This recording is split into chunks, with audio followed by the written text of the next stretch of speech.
Hi guys, it's your Z car lady here again. I'm back. So first things first, let's talk about the house rules. Please don't forget to like, subscribe, hit the notification button so that you don't miss out on any of my car content. Subscribe. I also have other social media platforms with the handle Z car lady, so please don't forget to give me a follow because I'll be sharing other car content on there as well. So now let's dive into this. Okay, so now let me welcome you to the pickup segment, and what a way to debut my pickup review. I'm starting with the Nissan Navara.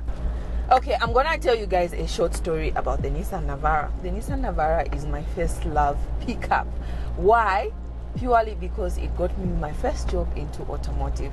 So I was going for an interview, and the only car I knew about was the Nissan Navara. It's the only car that I prepared.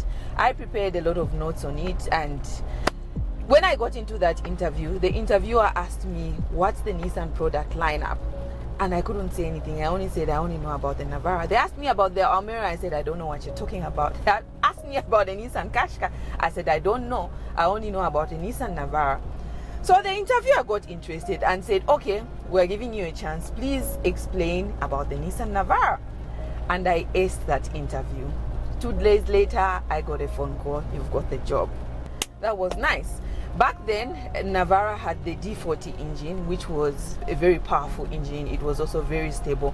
It was actually the vehicle that was being used on the presidential motorcade at that time, which was very good. Every serious person in Lusaka, or every serious person around, was driving a Nissan Navara purely because of its stability, its power, and also the design, also reliability as well. Moving forward to 2017, we witnessed a partnership between Mercedes-Benz and Nissan. So the X-Class, which is the Mercedes pickup, was to come from the Nissan platform. So what Mercedes did was, of course, the chassis, and a few other things were Nissan, and they only made a few enhancements like the inside on the interior. The interior is the only thing that was Mercedes. But however, the partnership failed. Well, of course, there's a lot of other reasons why the partnership failed. But what I'm trying to say is, what I'm trying to tell you is, that's how good the Nissan brand is for Mercedes to partner with it to produce a pickup. For me, that's a plus.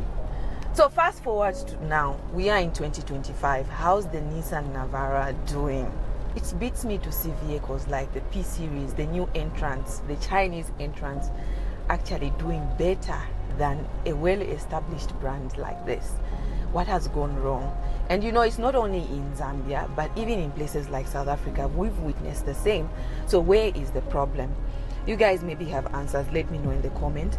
But I only hope this partnership with Honda, Mitsubishi, and Nissan is gonna yield some good results, because otherwise, guys, we really need answers as to what is going on with this brand. Okay, now let's get into the full detailed review of this Nissan Navara. I'll keep referring to it as the top of the range because I'm really struggling with the Pro-4X name. Okay, so I've been sitting behind the wheel of this Nissan Navara, top of the range. Let's start with the exterior design elements. First and foremost, I like the aggressive looking grille. It's got the Navara lettering, and it's also got the Nissan badge in red. And I'll still go back.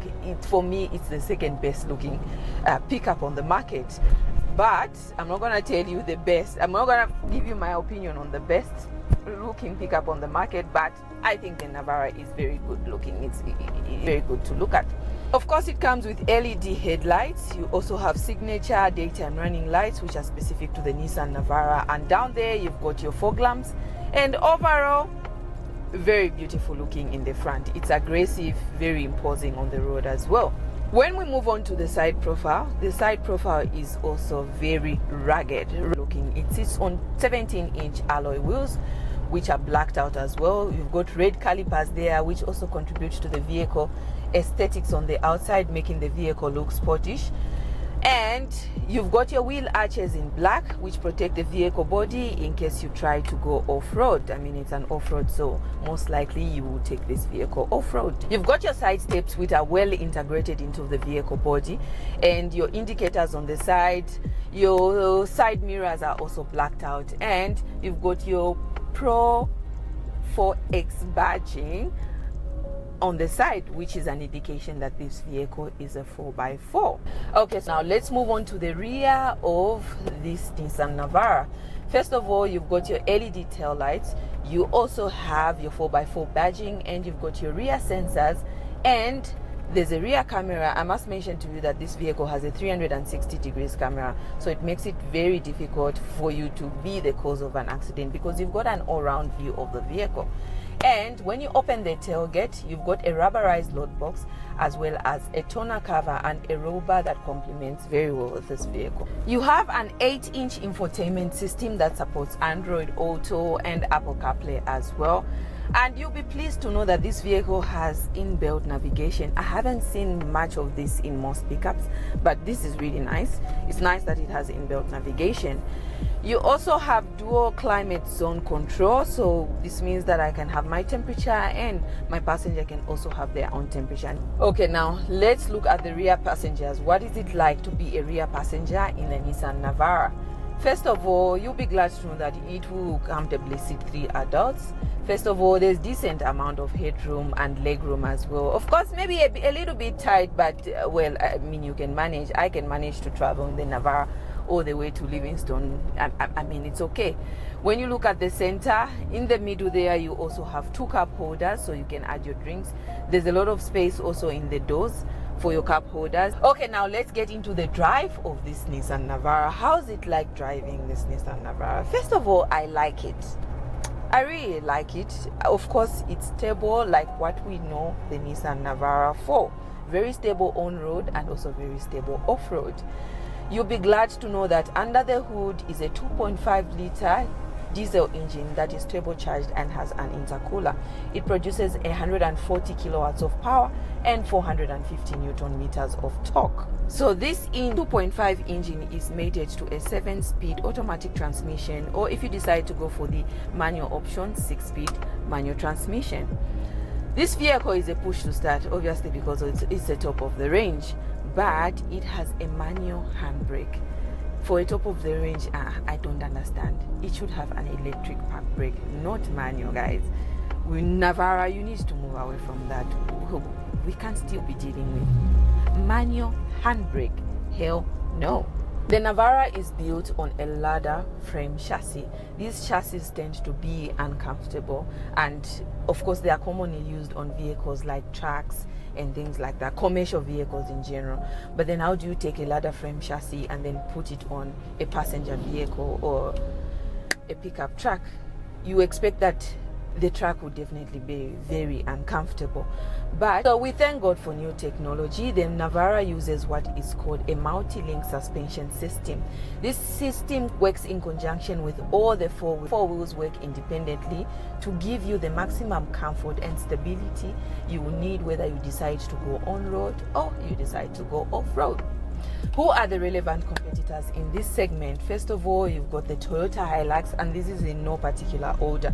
You've got the Toyota Hilux, you've got the Ford Ranger, and the Isuzu D-Max. We also have the Mitsubishi Triton, and the P-Series also just joined the WhatsApp conversation. Now, let's get to the safety aspect of this Nissan Navara. How safe is the Nissan Navara? You've got 8 airbags in here. You've got your ABS. You've got downhill speed regulator. You've got hill start assist. You've got electronic stability program. The list of safety features is actually endless. All I can say is the Navara is a safe vehicle. And in case you're worried about your kids, can you fit your ISOFIX seats in the back? Yes, of course. You can drive with your children in the Navara because you've got ISOFIX seat points. How much should you expect to be consuming if you decide to buy the Nissan Navara? Nissan claims a fuel consumption of 10 liters per 100 kilometers, and I've been consuming 12, which is not bad. Okay, so let's conclude. How much should you expect in case you decide to buy a Nissan Navara? Be prepared to shop around $1 million to 1.6 million. If you're looking at a showroom, probably it will be about 1.6 million. Of course, don't forget to call me, your Z Car Lady. I'll be able to offer you the valuable car advice. I'll be able to sell you cars at affordable prices, and I'll be able to help you make the best car purchase. So don't forget to like if you feel this information is of benefit to you or might benefit somebody else. subscribe also, and hit the notification button so that you don't miss out on any of my car content. It's been your Z Car Lady, and see you on the next one. Bye bye.